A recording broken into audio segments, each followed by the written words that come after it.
Welcome everyone to Crop Consultants Australia, our only workshop this year. It's been a real novelty to be able to get together, and welcome to everyone on the Zoom presentations.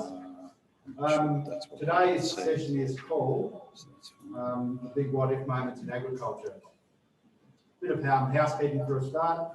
For the people in the room here, please try and keep the noise down as much as we can. All of the noise that we make in here gets fed back through the Zoom meeting, so yeah, just try and keep the noise down. Toilets are out the door there. All the people on Zoom, make your own arrangements. The evacuation plan out the door, the rear of this building. Again, Zoom people do your own thing. Everyone this morning has been very COVID safe, a lot of elbow touching and that sort of thing, so please continue to do that. Those sort of rules mean that we can keep this meeting going as it is. There's hand sanitizer out in the foyer as well.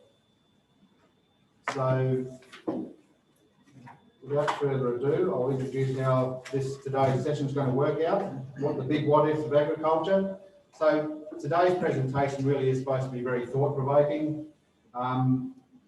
We're trying to challenge some of the norms that we're comfortable at the moment with in terms of what some of the inputs we use, and also the climate that we're growing our crops in. So we're going to try and challenge some of those norms.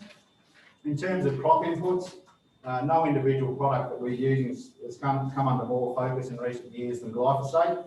And it's been banned in several European and Asian countries, and there's probably talk of more happening as well.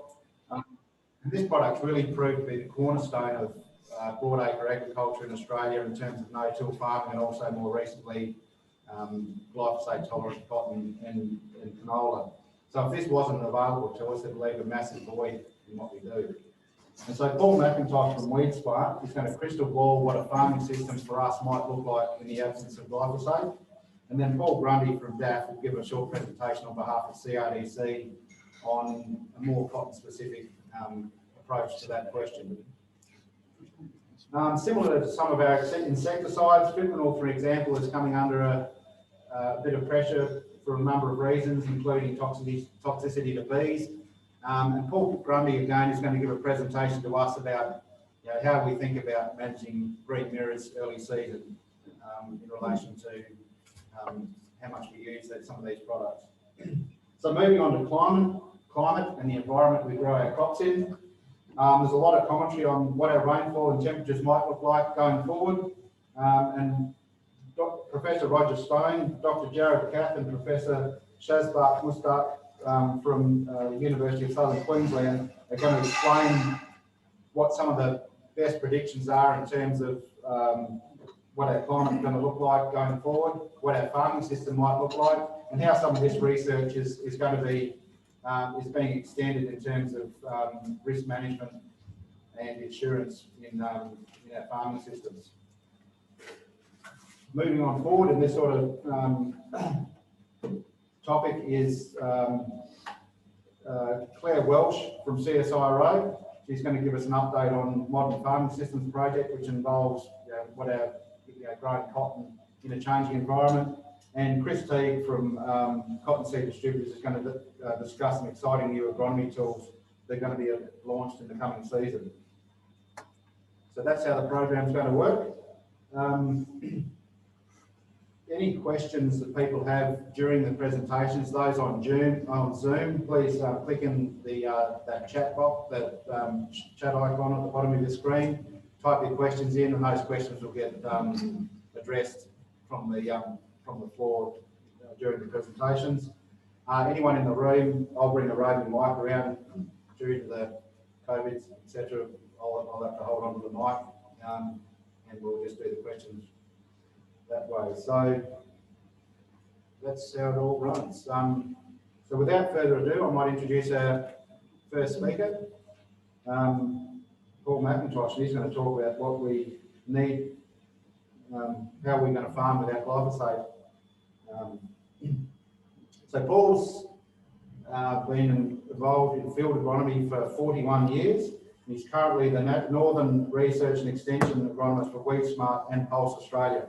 So we're very fortunate to have Paul in this role, as he's seen a full evolution of no-till farming as we know it.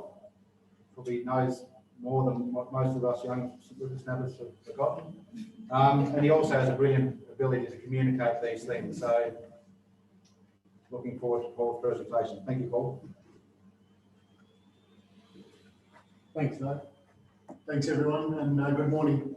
Good morning to everybody. Oh, you need to do. Have you turned that on? I think so. Yeah, sounds like 41 years of agronomy, and before that, I was working on the family farm. So, yeah, I do have a few ideas. And I tell you, when I was asked to do this talk, I was very happy to do the talk, and I've done 3 of them. This is my version 3 today. No doubt I had another couple of days of preparation. I'd toss this one out and do another one, the 4th one. It's a big subject, an interesting subject, and it's a subject that I found myself debating with myself what I should put down next, where I should go, how do we look at this, and eventually I scratched my head and went to bed and sort of thought about it for the next day. So it's a huge subject, it's a huge change of pace for what we have been doing for the last 38 odd years. So let's have a look at it. What if is at the top part of the thing there? What if farming without glyphosate and other chemistries? This is part of the group I'm with, the WeedSmart group, and you can see that here in the on the right hand side we've got our platinum partners, the GRDC, Bayer, Syngenta, the silver partners, the New Farm, Seed Terminate, FMC, the bronze ones, Recop, Gold Acres, BO7 Pioneer, and IHSD. And of course, here's our in-kind partners, and of course, here's Crop Consultants Association, Australia. It's a great organism, a great, sorry. I tell you, been a couple of few interesting days. A great organisation I'm pleased to be part of, and so do WeedSmart. There's myself, looking like I know everything, but didn't know too much at all on that particular day, and a nice crop of sorghum that had a lot of Johnson grass in it. And of course, what do we use? We use glyphosate, didn't we, to clean that Johnson grass up. One of those rhizomatous roots plants that's got some issues, and of course, these days it's nearly in the paper, but it's been documented that we have got some Johnson grass in central Queensland that's glyphosate resistant. Here's some of where we started. This is some of Dave Freeburg's work with Bill Wheeler, and this is some of the zero-till stuff, and this is some of the cultivation stuff. And you can see we've all seen this, haven't we, over the years? Thanks to glyphosate, thanks to those zero-till herbicides that we're using for such a long time. This is not going to. This is running water here, and 139 POW, and here's 174. What is it because? Thanks to zero-till, thanks to our minimum till, thanks to our glyphosate and other herbicides we use in that knockdown phase. That's after 125 millimetre storm. What does the crop look like, you'd say? That's it there. Total tillage, zero-till. There's the difference what we're going to get off there to get off there. So when you're looking at those things in the face, as I have seen over the years, and what we see here on Dave's slides, it certainly makes an interesting point about what can we do to maintain this sort of stuff if we don't have glyphosate, if we don't have some of the other chemistries in our ranks to use.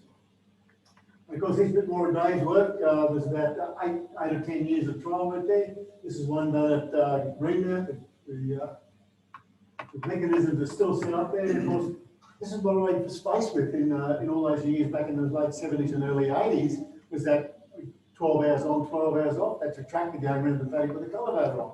And then in 83, middle of April 83, we had 14 inches of rain in 2 weeks. And of course, where were we? Bare fallows, 50 tonne to the hectare? Absolutely. People had a bit of stubble or pasture, that's where they are. So absolutely, this soil cover versus soil loss is particularly spot on. How do you replace a glyphosate herbicide, a 1 in a million years crop product, so that we can get away from this and end up like this? Have we got the skills in the future without a glyphosate, without a herbicide set of herbicides that we can use to end up with this. That's the challenge. That's one of the challenges, I should say, to keep our soil. There's only about 3 foot of it on the surface. We're trying to produce nearly enough food for nearly 9 billion people in the world. 9 billion. And our soil is going to go out the gate at 50 tonnes a hectare if we go back to the bad old days.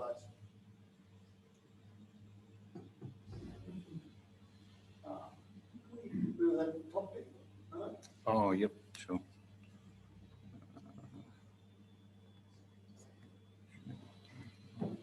Glyphosate selling points. When I was a young fella, trying to sell glyphosate, it was tough, you know, because farmers had been used to going around the paddock with cultivators. I'd done a lot of that. They knew what they were doing. They knew that they could not have to pay $23 a litre for glyphosate to go around the paddock. They hadn't worked out that soil loss, moisture accumulation, you know, structure, soil structure were important things in those days. Very important. What they didn't realise is how we could get them better. And that's where glyphosate came in. That product called Roundup from Monsanto that came out was invented in 1974 in the US. And now here it was in Australia, really making its presence felt in a lot of our broad acre country. So in 40 years of use, hasn't it proved itself? Sure has. It sure has proved itself. All of us in this room have seen it either in paddocks or home garden market, your own backyard. We know that's a brilliant product. We know that trying to replace it directly is going to be a real challenge. So here's fallows, orchards, vineyards, fensides, council roadside. Council roadside's an interesting one now, isn't it? You know, already the thought of that non-Hodgkin lymphoma link has got councils running around putting, sunboil on the posts these days. True. Sunboil. Going back to those days, can't use glyphosate, we'll put sunboil on it. Saw it myself down in New South Wales. So that's an interesting thing because we've got glyphosate resistant crops. Home garden markets, absolutely. Many years was the largest glyphosate market in Australia. How are the people in the cities going to kill those cursed weeds that grow up in their footpath? Not going to feed the world, but it's going to make their footpaths look a lot better, I guess. Little and middle soil residual, sandy loams. Heard about that from Western Australia in the early days. Some tomatoes growing in sandy loam, picked up a bit of glyphosate and weren't real healthy. No cropping restrictions, pretty well no cropping restrictions compared to what we might have to look at in the future for using different chemistries. Huge adoption of mineral zero till. Huge. Unbelievable. How it actually happened and how much time it took to happen. But the wet years of 83 and 84 really did give us a lift in this minimal zero till because with the equipment we had in those days, what did it do? It stopped transplants. That's how we all started to use it a lot. Sure, there was hectotide and those gentlemen in Queensland that really pushed the envelope using Roundup in that early stages. But really and truthfully, 1983, the winter of 83, after a real cruncher of a winter in 82, was where the 50-litre drums of glyphosate or Roundup 360 started to come out. Those 50-litre white drums that you might see around, that's what we used to buy bulk Roundup in originally. And then it changed to CT, the 450 stuff about 84, 85. Pre-harvest spray, certainly that's been real key because we know that over the years, particularly with grain sorghum and other crops, that uniformity of maturity to try and get the harvester in there is a real problem. So that pre-harvest spraying has been done for quite a while. What are we going to do? And of course, if you're looking at what we do when we export goods overseas, pre-harvest spraying, herbicides, MRLs, testing, 0.0. Oh boy, we need to think about what we're going to do for pre-harvest spray if some of these export countries that we export to are going to go, hey, Mr. Australian farmer, we want none of your glyphosate and none of your other stuff either. We're going to have an MRL level of 0.00, nil. Nil tolerance. What's going to do for pre-harvest spray?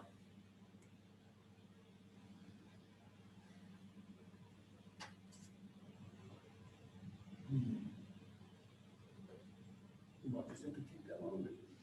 Yep.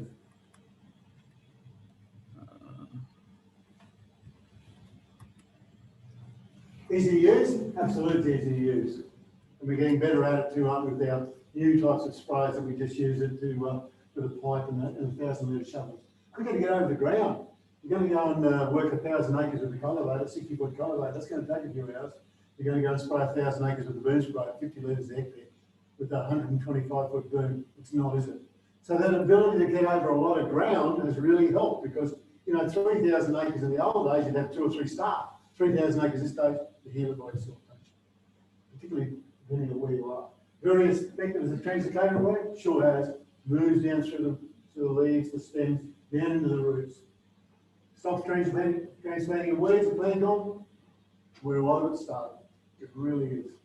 Very effective on rhizome plants like Johnson grass, certainly is. We know the Chinese market didn't like our grain sorghum way back in whenever it was, a few years ago, because we had Johnson grass in it. They didn't like it because they're going to transport it upstate. And weren't making beer out, they were using it for other things. So our Johnson grass up in the middle of China, they didn't want. So the price dropped $50, $60 a tonne. And of course, the irony is because I'm on the Pulse Australia thing and I get lots of overseas calls, I had a Chinese person ring up and wanted to import 1,000 tonne of grain sorghum 2 nights ago.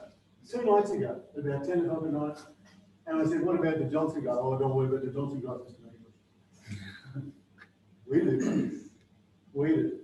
Plus other perennial weeds like cactus and all that sort of stuff. So there's a lot of uses for glyphosate. Non-use points originally cost a hectare.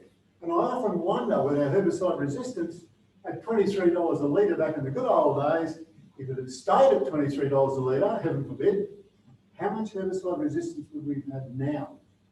Would we have mixed and rotated a lot more? Would we have used something else to control our weeds besides relying on glyphosate at $5, $6, $7 a litre? And if it didn't work this time, we'll just put the rate up. I wonder. Speculation, I've often thought about it. Cost per hectare, that was a non-use point.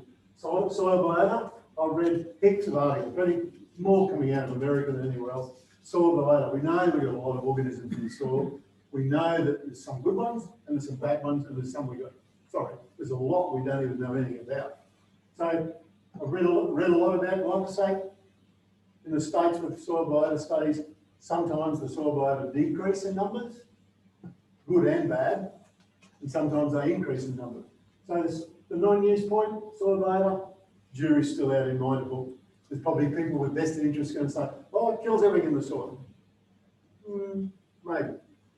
Human safety, and I wonder where this is where we all gone wrong. We know the LD50 is 5,600 per kilogram of body weight. So, it's 3,000. And in the old days, I remember, oh, it's safe as houses. You don't have to worry about it. It's really, really safe. It's really, really safe. And that was the word that we went around.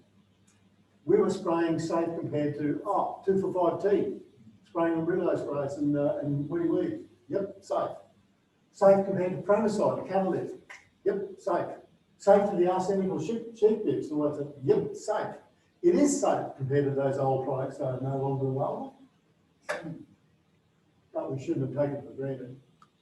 And I think the farming community probably done as good as anybody because of the other products we had to use. So, safety, yes, but. School janitors, council workforce, all those sorts of people obviously should have taken a leaf out of our book and looked after themselves a lot better. Chemical, no observable effects. This is the thing that they're jumping on top of now, a lot of these countries overseas, no observable effects, human effects. We don't see that much these days. You've got to look it up a little bit. There's another one called lowest observable effect. So this is a no observable effect, then the lowest one. There's a whole heap of these things. Trying to judge how safe a product is. They rate it. It's better than this probably. More frightening, but maybe we should have been told that way back in 1979. 78. Soil and water table build-up. Some countries there is, some countries there isn't. And, can't say too much about that soil and water table build-up. I've seen no evidence of it in Australia. Someone will prove me wrong. But there is that issue of that soil and water.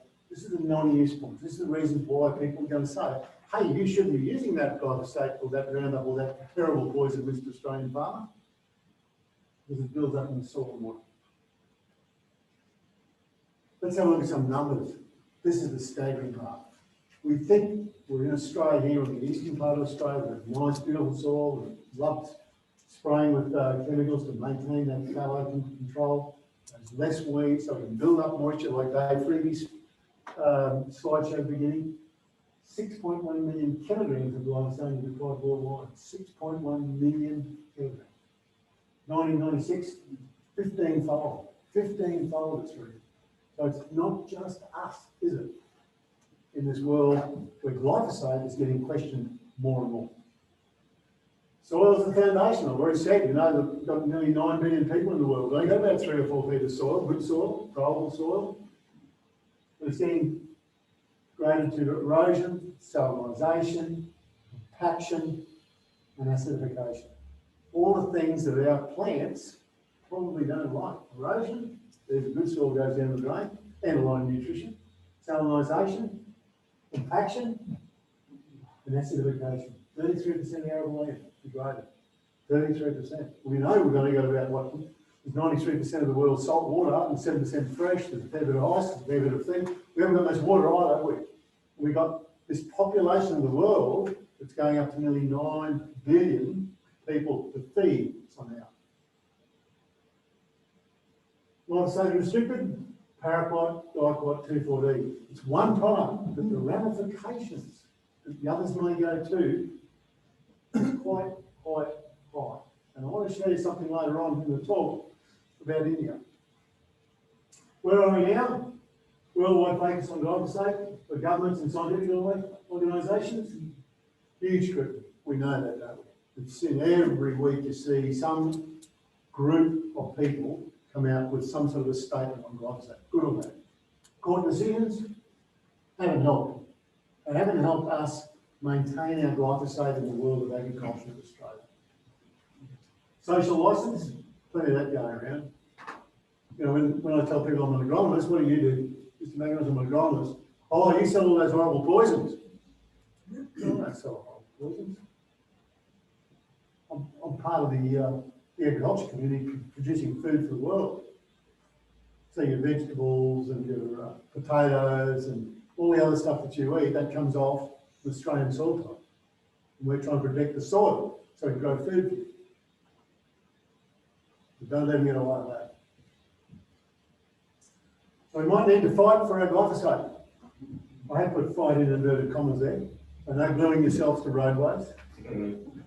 No breaking the COVID rules. But we may have a fight on our hands to protect not only glyphosate, but all the other chemistries too. What are we going to do in this fight? I'm not sure, but that's something you need to think about. And when you get the opportunity to stand up for our chemicals, particularly our glyphosate, it needs to be done. Sidetrack. Get him a haircut. I know, don't laugh. It doesn't need it these days. This is some years ago. So I'm getting a haircut down at the Sunshine Coast, and the girls were talking about horrible poisons, glyphosate. And I thought, bloody hell, they've got no idea, these girls. So after I finished the haircut, I went over and I looked at one of the ones for nits, one of the controls they had there for nits, little blue bottles. And I picked it up and said, oh, this is for nits, this is good, I'll have some of this for this. Oh, look at that nasty chemical in there. I said, we used to spray this on pigs at home back in the 60s. It's too nasty for us to spray on pigs, we go away. Why are you putting it on kids' hair? For nits. True. AP24, his name. It's unbelievable. Believe it or not, they kept quiet after that. They still charge me for my haircut. I know, it wasn't much. So we need to fight. We may need to put up a fight. We need to come up with a scientific, we've got plenty of scientific fights on our side, or the scientific, what you say, journals and papers, and they're all on our side. It doesn't seem to be winning, does it? We may need to do more. We all may need to do more in our own part of our sphere. Wow, that's a busy slide. This is France. Remember I said we think we're on our own? We're not. We are not on our own. Oh, this is just the different types of weeds across the top here. I know you can't read it, but I think it'll come up in the presentation later on. This is some of the things that France do. So I'll just read it. Glyphosate, new actives, organic herbicides. That's interesting, isn't it? Seed quality, weed seed removal, composting, rotations, crop choice, seeding date, seeding density, fertilizer, tillage, cover crop, frost drying, which I found out what that was all about, mulching and robots. Get rid of that bottom tag there now. Yep, sure. Sorry. Can't ride it. Can't get out of it. Looks, yeah. Love Anyhow, to you go got the there. idea. But these are all the options of what they're doing in their agriculture over there. And of course, you think, oh yeah, look. So just look at glyphosate. It's all deep green. So it's all being done. They're doing what we're doing, right? It's very mature in what it's been doing with all the different types of weeds. Look at the red zone. The red zones here are things that are very poorly done at this stage. So they're not doing these other options at all much. I want to show you about robots down here. So once again, a long shade of red with robots. I wonder where Australia would be with robots and what we're doing. We've got Batesy up there in Emerald, we've got all the green on brown, the brown on green, and all that sort of stuff going on.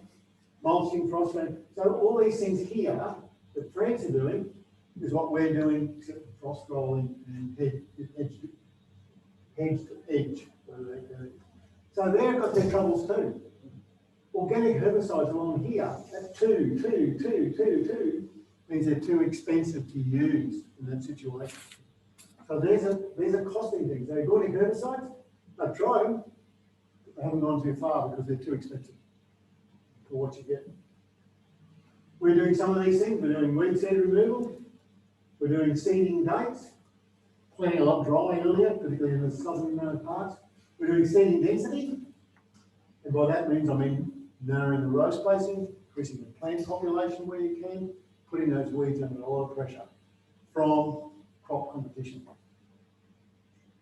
Cover cropping, that's come more and more into its thing as we know how much millet's getting planted. We know that down here some years ago, the guys were trying a bit of millet. We know that it's taken up to another level at the present moment about using a cover crop like millet, not only just go over your weeds, the other part is spraying it out. Oh, hold on, what do we spray out with? Glyphosate. Spraying it out 50, 60 days after planting to have that build up of moisture in the soil. That's what we're mostly short of, isn't it, in our soils, is moisture. Now, a lot of things there that France are faced with that we're in front. But they've got a big issue. I'm glad I'm not in France.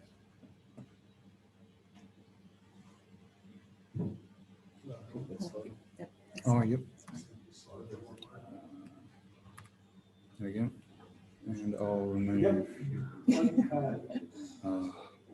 This is from my group, WeedSmart over at the University of WA. This is the model of what they were looking for in a particular system in South Australia. And I talked to Peter Newman about this. He said, oh, I don't really like this slide. He said, it makes it that it's too easy, that we can get away with our glyphosate. And I said, oh, I don't know whether I agree with that. So he wasn't really in favour of it. So just let me explain it to you and the people who are on the Zoom. So this is a ryegrass integrated management, a RIM model. Okay, so just to give you some idea, if they change their way of doing things in the future, this is what would end up with profitability, ryegrass, and all that sort of stuff. We know ryegrass is a really large pain in the backside in the southern part, in the western part, and it's creeping into the bottom part of our world here in the northern region. So here's wheat canola. This is where we've got double knock and all that sort of stuff. So where is that? So that's control, and this is without glyphosate. So we've got four columns down here. So we look at control and we look at without glyphosate. And we look at the next one, the next system with control is without glyphosate. So we're using a lot of free herbicides here. This one here, just plain old trifuril. What I want you to do is harvest weed seed. That's an integrated harvest hammer at the back of the header. HSD, Hamilton seed structure. They're all using that. We're all using that in this model to get rid of that ryegrass. The profitability, I think that's what gets Pete's knows, the profitability all looks easy because without glyphosate, we still make a huge profit. How does that work? Let's have a look at what the weeds are doing down here without glyphosate. So the impact of without glyphosate and with glyphosate on these systems, nothing to do with us up here, but these systems. So weeds, actual weeds per square metre. Well, we're looking down the bottom of this slide of mine for the rim management thing, ryegrass, and we're looking at the weeds per square metre in a control thing. So this is with glyphosate. The weeds per square metre left are 0.4. If we look at that across to the part of that farming system without glyphosate, we've got 4.6 per square metre. Look one below it at weed seeds produced per square metre, and in the glyphosate section, we've got 2.4. Without glyphosate, we've got 17.0. Go across to the wheat, canola, barley, lupin side in the control with glyphosate. Once again, 0.4 of weed in a square metre and 23 weed seeds. Sorry, 2.3 weed seeds in a square metre for the control section with glyphosate. Without glyphosate in that same wheat, canola, barley, lupin system, down the bottom, weeds per square metre, the actual weeds themselves, 5.4, and weed seeds per square metre produces 18.1. So on the face of it, you think you're not doing too bad, but these numbers down here can tell the tale of what may happen, this is some time ago, with and without glyphosate. As you can see, there's a fair bit more residual herbicide, isn't there? And that may be what we need to adopt more possibly in the future. We've got some drawbacks and we've got some good things. Yep. Sorry. In this Pulse Australia job, I see a lot of things come across the desk.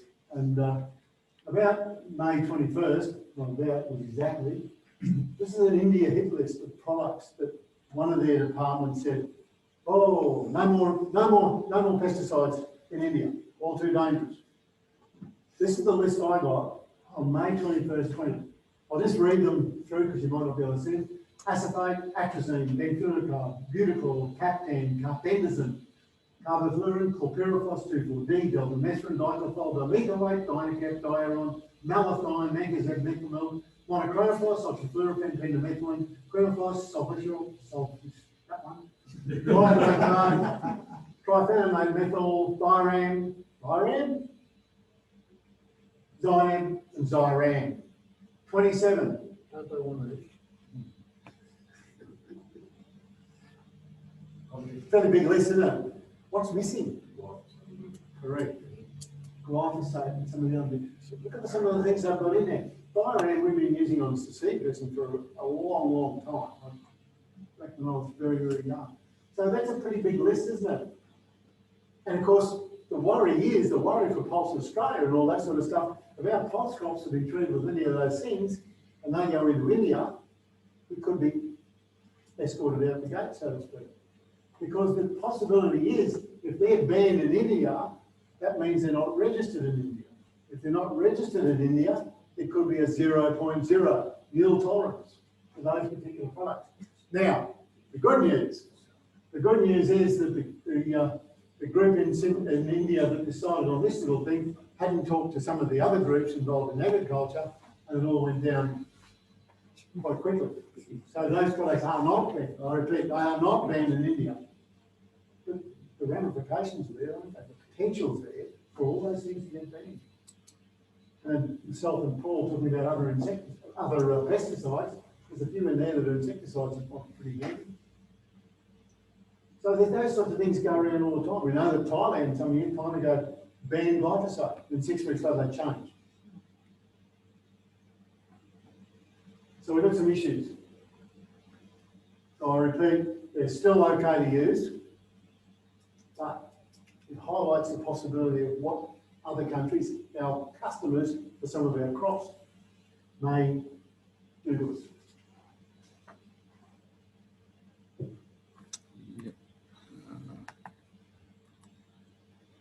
wouldn't be a Paul McIntosh section without talking about MRL's work. And I know we haven't hit the thing about glyphosate, there's no glyphosate. But MRLs really are an issue for us. And it'd be remiss of me if I stood up here and didn't mention MRLs at least once or twice. In fact, my name in North Queensland in the vertical is not Paul McIntosh. It's don't spray a flowering pulse crop with a flopper of him. That's how they know me. That's how they ring up and say, is that the bloke who's don't spray the ground?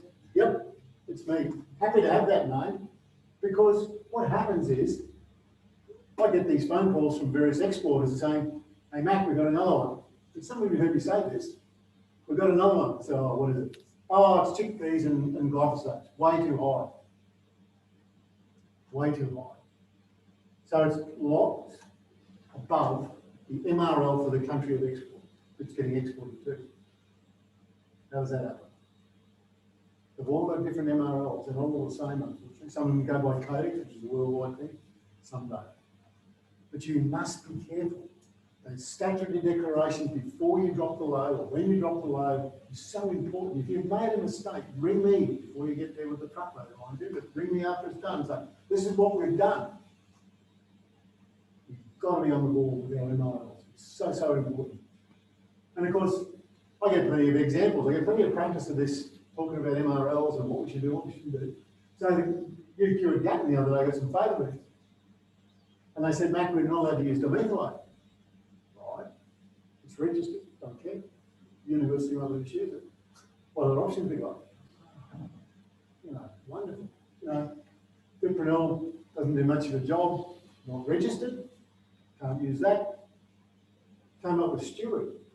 Yeah, it's registered for mirrors, but it's still what we had to use in the end, because A, the other options weren't either A, able to be used in that particular situation, or B, we didn't have an MRL, weren't registered, couldn't be used because of potential problems with the export market. So we used Stewart. I know Stewart's not the best on mirrors. That's what we had to use. So we know there's a lot of pressure on the leaf. Grain solvency with heptachlor. This goes back a little way. Do you remember heptachlor? No one remembers heptachlor. Oh, you kidding? Heptachlor. Heptachlor was what we used to put on the seed to try and stop those biting insects underneath the ground, you know, the wireworms, the earwigs, and all that sort of stuff. So we used to put 2 mils of heptachlor per kilogram of grain sorghum seed or corn seed. We talk about grain sorghum seed, 30,000 seeds in a kilogram, 2 mils of heptachlor, 500 mils of water, chuck in the net mixer, go and plant it. No wireworm would come within a mile of that stuff. Well, the bad news was, when these 30,000 seeds were put in the ground, they grew, and they got heads on them, grain sorghum heads, of course. We harvested the grain sorghum heads, and then we went and tested the grain sorghum heads. We picked up heptachlor in those heads. Only one got banned. Aloxibop really gives me, I love the product. I love that Aloxibop 520 these days, I really do. It does a great job on our weeds. It's really saved our backside with a lot of our grass weeds that are resistant to glyphosate, hasn't it? Because this protection happens all the time. If we're spraying, flowering pulse crops, where maybe even some people are mixing with glyphosate to desiccate different crops. And I had one in the last 18 months, 12 times over the limit, 12 times. So really, everyone that's here in this room and listening, we've got to tighten up on our MRLs, because I get these phone calls and I lose head. Glyphosate and chickpea residues, 2016, absolutely. We know it's pretty wet in a lot of places.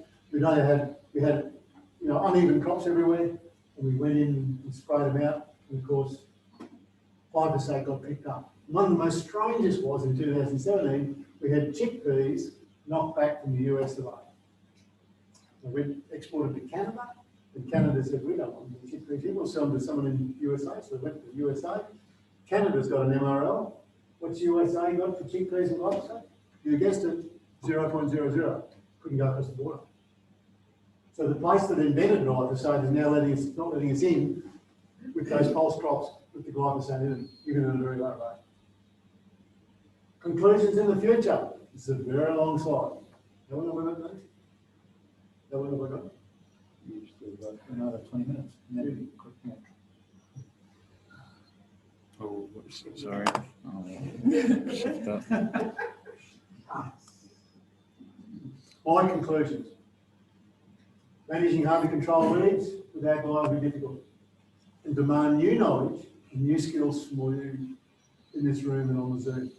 I'm getting on a bit, so I might not have to worry about that too much. But you will. You'll have to develop new knowledge and new skills to be able to handle the weeds and our crops and having our crops maximising production or looking after the soils with, with structure, soil biota, and all that stuff, maybe without using a product as brilliant as glyphosate.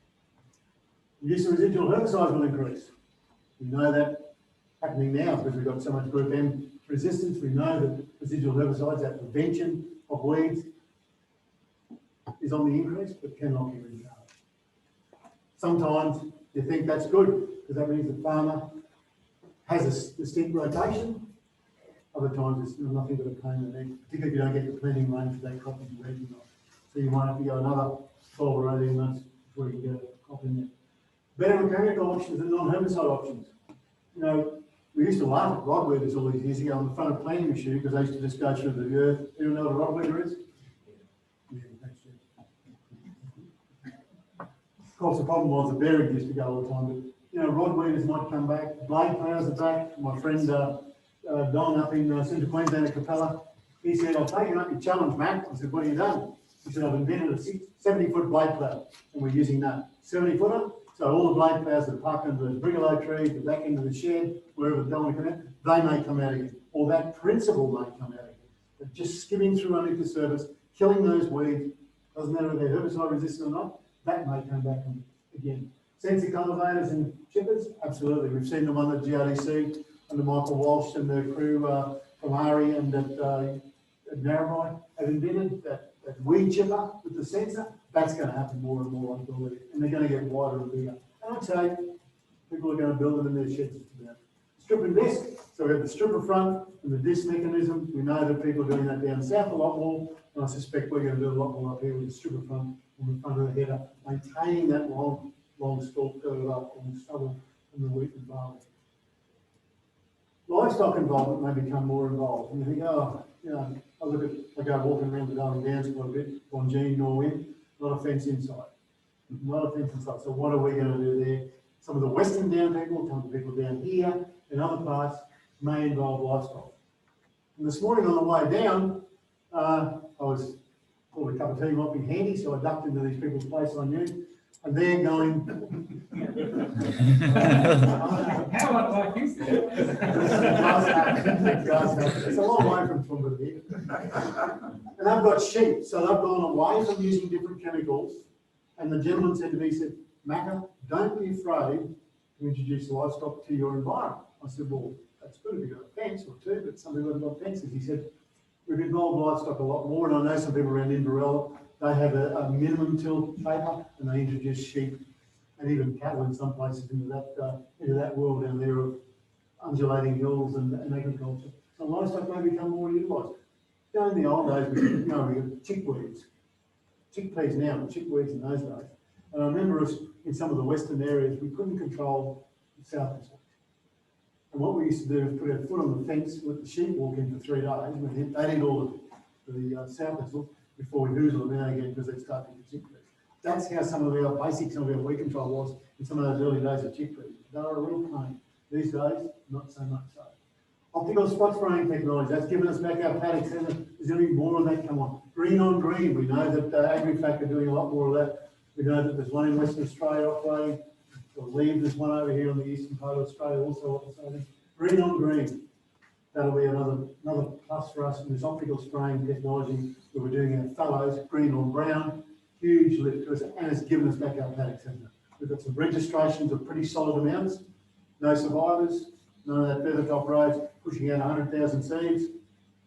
They're dead. When you're going to plant, it's dead. Get it early enough, it's not going to put out any seed. So Popular spray technology in the future, we've seen with Michael Walsh and Guy Coleman down there at Narrabri, they looked at steam, electricity, microwaves, etc. That may become more of an option. Sure, it takes a lot of energy to drive that sort of situation and those situations there, but that may become an option because we may not have an option. Technology will save us for a lot of these things, but also your skills and your abilities. More understanding and adoption of the WeedSmart Big Six tactics. Right here, I talk about it quite a bit. The Big Six tactics that we talk about with WeedSmart. Sure, there's a chemical component in there, but there sure is a lot of other options, mechanical and just cultural, that you can reduce those weeds, reduce those number of seeds being produced from those pesky weeds. Social license, may restrict herbicide use in the future, and so may demands from grain buyers. Our MRL, my Chinese chatty person on the phone the other night, we haven't got to the MRL levels yet. Doesn't care about the Johnson does. Demands from grain buyers may come more and more, say, hey, we want to buy this for this amount, $350 a tonne, but you've got to be able to guarantee none of this, none of that pesticide. And both suggest reduced herbicide dependency in the future. Reduced herbicide dependency in the future. Key phrase, eh? So we learn from those already doing acceptable weed work with a minimum of herbicides. So my friend this morning, I called in with the cup of tea and 2 pieces of cake and a biscuit. Minimum of herbicide, that's exactly what they're doing. They're transitioning out, depending on that herbicide, into other things, and they're using other things like sheep, like different mechanical machines, to make it more acceptable for what they're trying to produce there. Cover crops more and more? Absolutely. Cover crops, a couple of options, increase that moisture in the soil, given that it rains, weed control, competition, stopping the weed seeds from being produced. We know that if you can stop an annual plant from going to seed, you'll never have herbicide resistance, but you'll never have any weed seeds either. So stopping an annual plant from going to seed is a key thing when you look at weed control. Shallow cultivations, we know about the blade plough. That principle might come out again, so it might come out in a smaller blade, just a little blade that you go through and scuffle is an old term, isn't it? Inter-row cultivate different paddocks of row crop might be more for scuffling, blade ploughing in between the row. Patch management, strategic tillage, targeted tillage, absolutely. That's going to happen more and more. And I was in northern New South Wales back in June, and I interviewed a lot of our CCA members about talking about WeedSmart Big Sixes, and of course, patch managing strategic tillage and targeted tillage.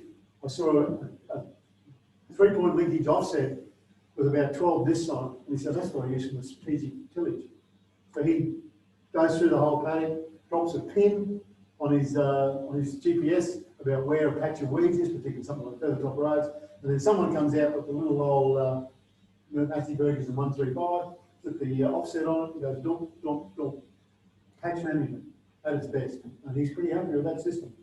He's learned how to use that sort of system instead of having weeds go seed everywhere. Reset. Eric Hunt and I turned this term some time ago. Eric's down BPI down in New South Wales. If we need it, reset is when you've given up all herbicides and you're going to go in there with a very large cultivation there.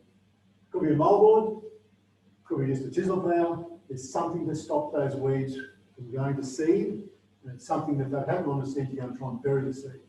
A couple of different scenarios there. Reset, moldboards, burying weed seeds at an appropriate time. Better if you can stop them going to seed. Hay cutting, I saw a great example of that in one of those interviews I did down there at towards Warriola, where ryegrass and canary were running riot, and the hay cutting over 2 or 3 years stopped that problem weed. Sure, there was herbicides there, but they used it in conjunction with making hay. Perfect. And of course, the hay market's been booming, and they had plenty of animals on the place to feed the hay cutting principle of that paddock of barley. More pasture rotations, not going to suit everyone. I'm going to suit my friends at Bonjean. No pasture there, but some of the western areas may move over to pasture rotations and provide that crop competition, those animals grazing, those weed seeds not producing seeds for the future. and mapping of weed areas for a more concentrated site-specific herbicide. And we've seen plenty of that with drones, and they take the chip out of the drones, put it in the sprayer, and the spray goes on and sprays that particular spot. More of that sort of stuff.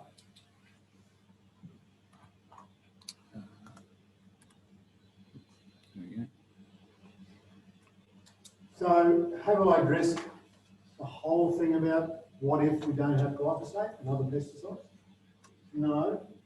But I know one thing, when you put two agronomists in a paddock and you ask them for an opinion or recommendation, they won't be the same.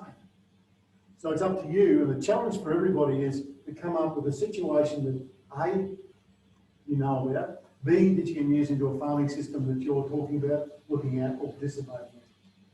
So there's going to be a lot of different things.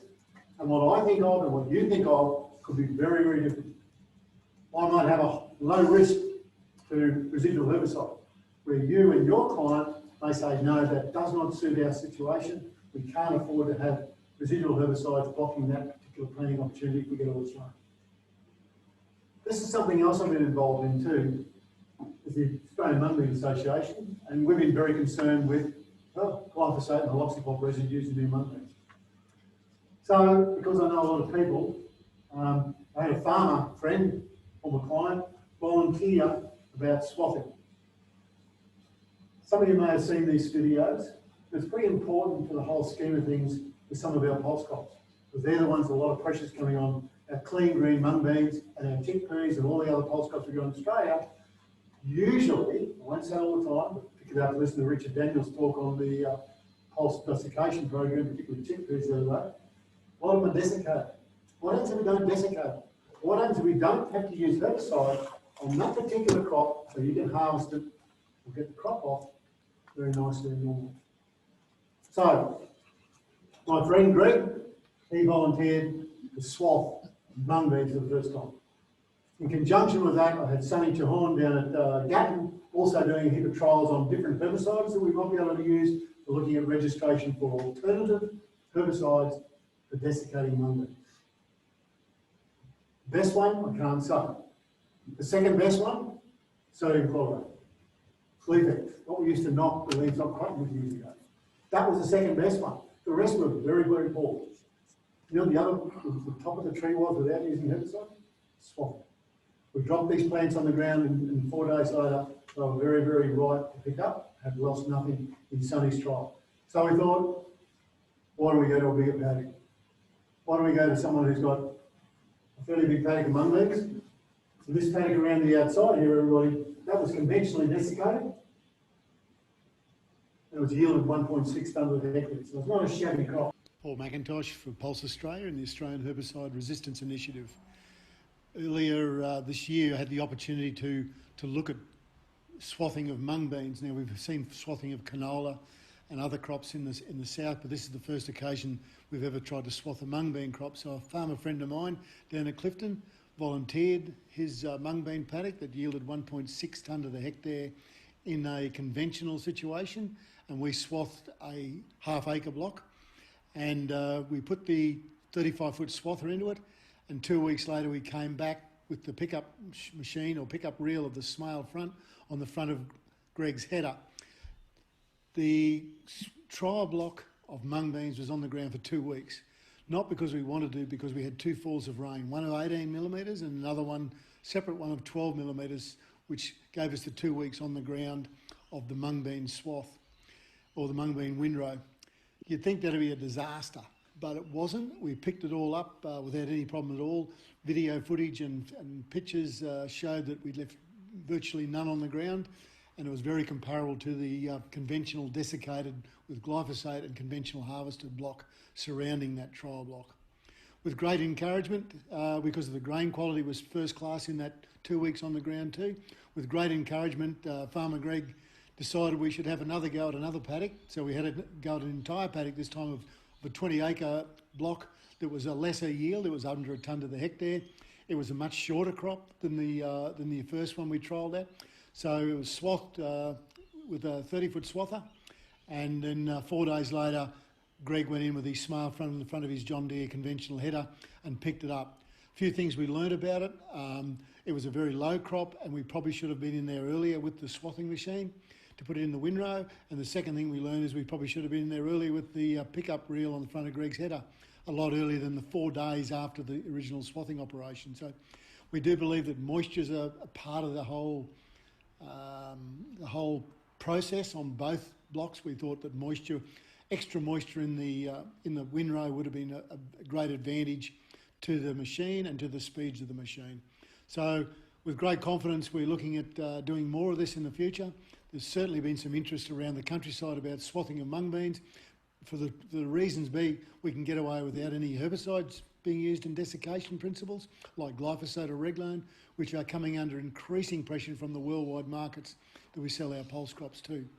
The other reason is some of our herbicides do such a very dreadful job trying to desiccate our mung bean crops, so we're left with these half green, half desiccated crops that really take forever to dry down, so you can get a decent harvest principle in there. So the swathing certainly brings them in a lot quicker, and will give us a much better sample, we believe, in the future when we iron out a few other issues. So swathing of mung beans, stay tuned for more in the future. Please don't go doing 1,000 acres without talking to me or someone who's been doing a little bit of it for a while. We'll see what happens in the future. Necessity. Thinking about doing something else besides putting our crops at risk with using herbicides that no one overseas wants. That was a perfect example. Got another one. Next one. When you're on a swathing, Paul McIntosh from Pulse Australia and the Australian Herbicide Resistance Initiative. February 2019, I happened to be at a field day down around Clifton, and an old friend, an old client of mine said, "What do you know about swathing grain sorghum?" Well, I know a lot about swathing millet crops and a little bit about swathing canola. About grain sorghum, I knew nothing. But of course, the problem was we had some severe lodging going on in that particular part of the year because of the extreme dry weather in our grain sorghum crops. So they were falling over, but still the moisture was hanging around that 17-18% grain moisture, and it wouldn't come down. Spraying out with glyphosate's a waste of time on a dead brown plant. So Farmer Greg decided he's going to swath the paddock. So he did. So I went down there and videoed the occasion, and it was a great success. And when you had 17 or 18% moisture in the head and then drop it on the ground in the swathing operation, and then 5 days later at 10 to 11% grain moisture, you know you've got a huge successful idea for swathing of grain sorghum in the future. Did we lose any? The only ones we lost were the heads flat on the ground that we couldn't get the swather underneath. So that's the only ones we lost, and there's no other header in the world would have picked them up unless it had a vacuum cleaner on the front. So swathing of grain sorghum in these dry, hard years when there's a lot of lodging going on, very much a possibility in the future. And of course, once again, we get away from any desiccant herbicides like glyphosate that may be used in normal desiccation procedures.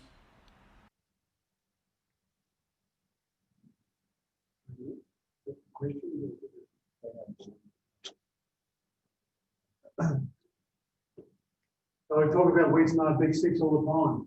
I talk about retaining crops and pastures, diverse herbicide choices, diverse cultural practice. It's not been what we need to concentrate in the future. Crop competition, I mentioned more than once. Double knockdown, reserve glyphosate. It doesn't have to be just glyphosate, but it can be other things you can use to have a double knockdown. Mix and rotate, we're doing plenty of that. Shrubs, stopping weed seed set, take no prisoners, and harvest weed seed control. And this is what Peter Bache is undertaking up there with this sharp tramline tip. He really is taking control of his weeds and his paddocks at Bonteen in more of a cultural way than just plain old herbicide. So that's the WeedSmart wisdom. The WeedSmart Big Six. Something I challenge everyone to undertake.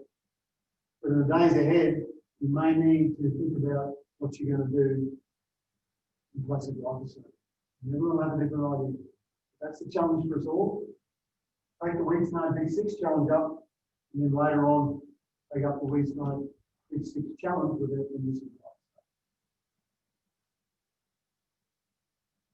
glyphosate. Yeah. That's the very much. And the viewers will start up to the Thank you. Any questions?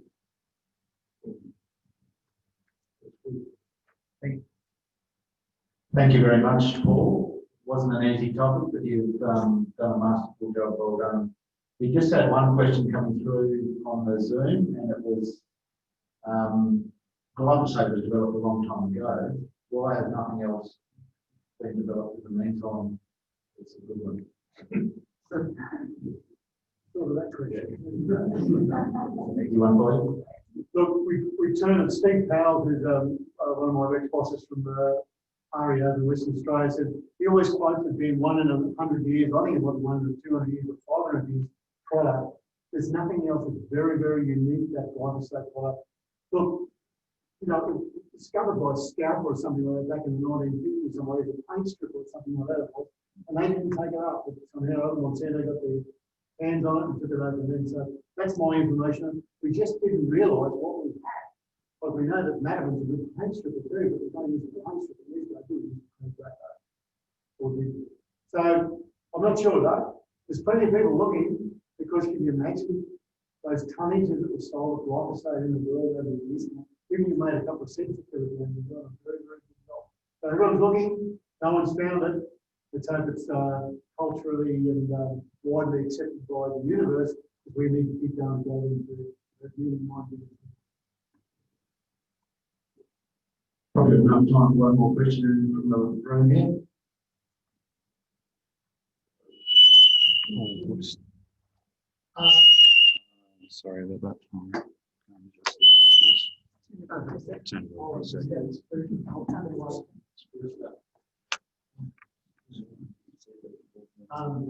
Paul, yeah, good talk. I'm just concerned that in this environment of misinformation, and I'll just two current examples are climate change and misinformation about COVID itself. We face some real challenges with the use of chemistry, particularly glyphosate, because lots of people can say what they like and debunk science with non-science. And I think we need to rise to the challenge, because if we do nothing and sit on our hands, we'll be overtaken by it. I just wonder what the thoughts are. Yeah, I agree, Greg. You saw on the slide there, we may need to have a fight with glyphosate. Don't underestimate it. It may happen. You know, it may happen in that way. So stuff.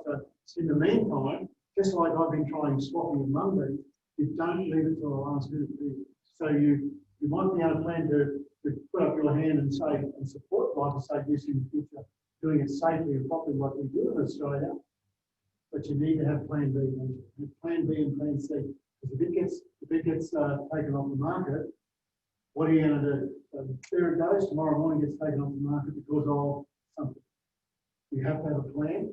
The challenge is for all of us to think about a plan that you can use instead of having to use glyphosate. None of the products will come. Very used to, a whole generation of people get used to glyphosate and nothing else. That generation needs to rethink their thinking caps on and think about other glyphosate. Meanwhile, we continue to enjoy glyphosate, always remembering that herbicide resistance is on their shoulder, and you need to do something about herbicide resistance.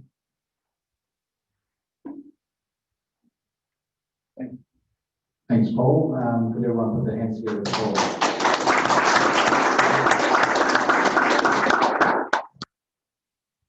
So following on a similar vein, Paul Grundy from Queensland DAF and Cotton Info is going to give a bit of a presentation on some of the specifics regarding how glyphosate, how our system might be without glyphosate, mainly from a cotton perspective, and a bit of work's been done recently by CRDC looking into that, and what's happening now might be happening in the future. So thanks, Paul. Technology sorted out. Oh, yeah, hopefully that works.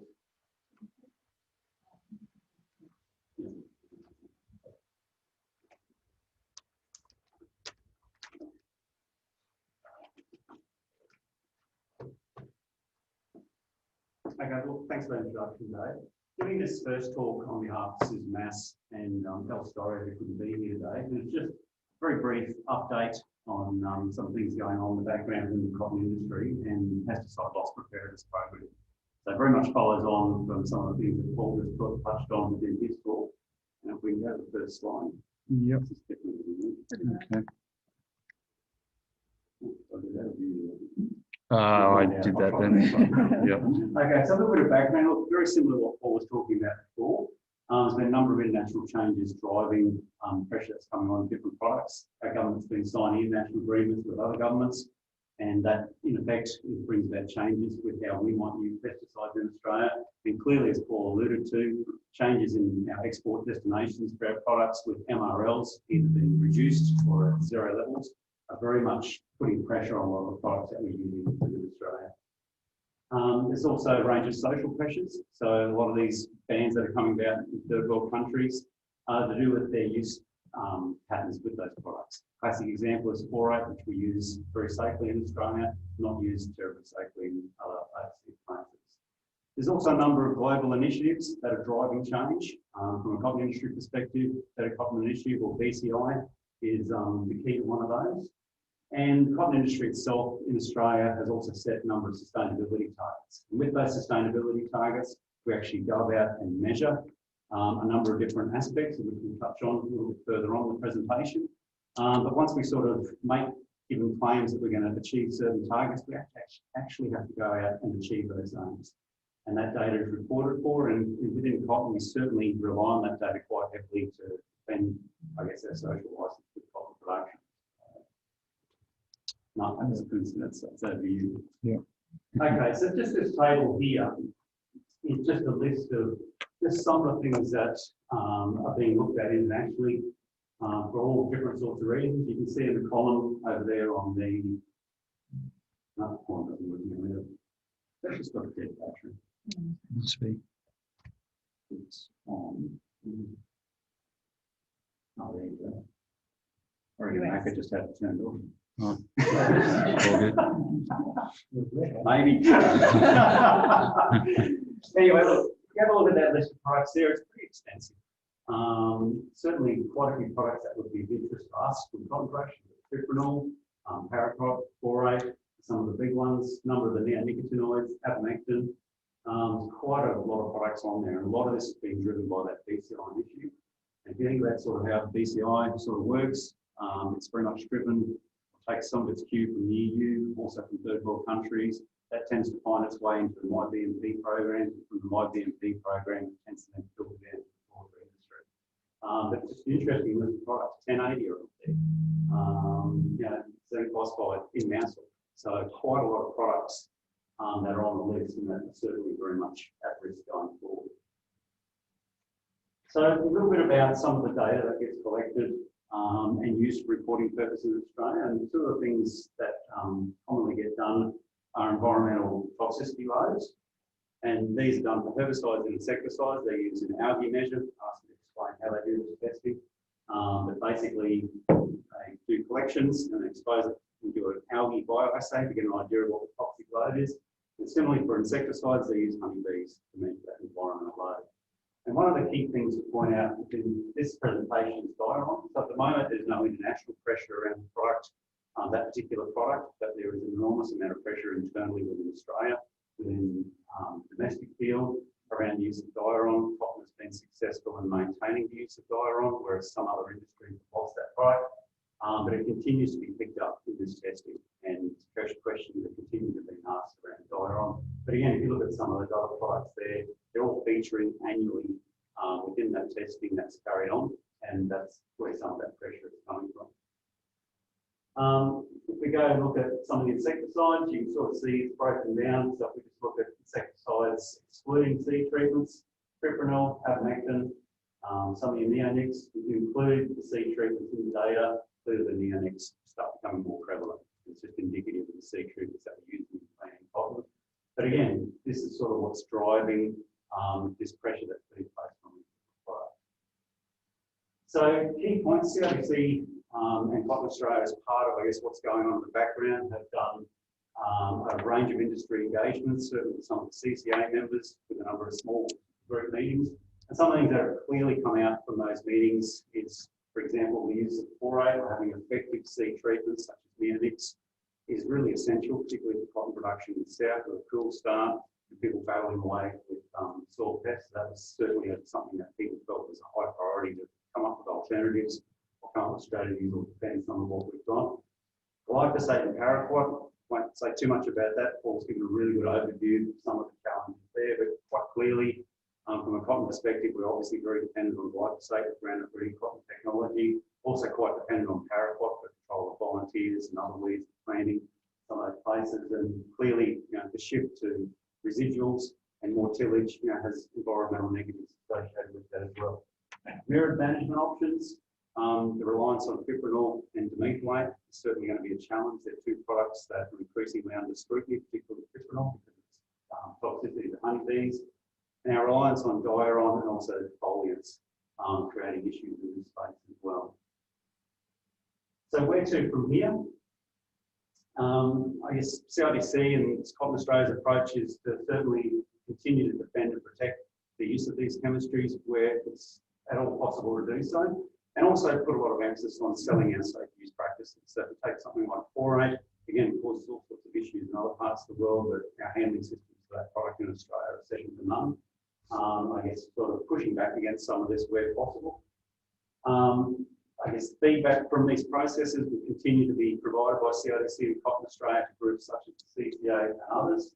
CIDC will be looking to invest in coming up with alternatives. So mirrors, looking at soft options for mirror management going forward, and I'll be doing a talk immediately after this, thinking a little bit about how we might better target those products for mirror management.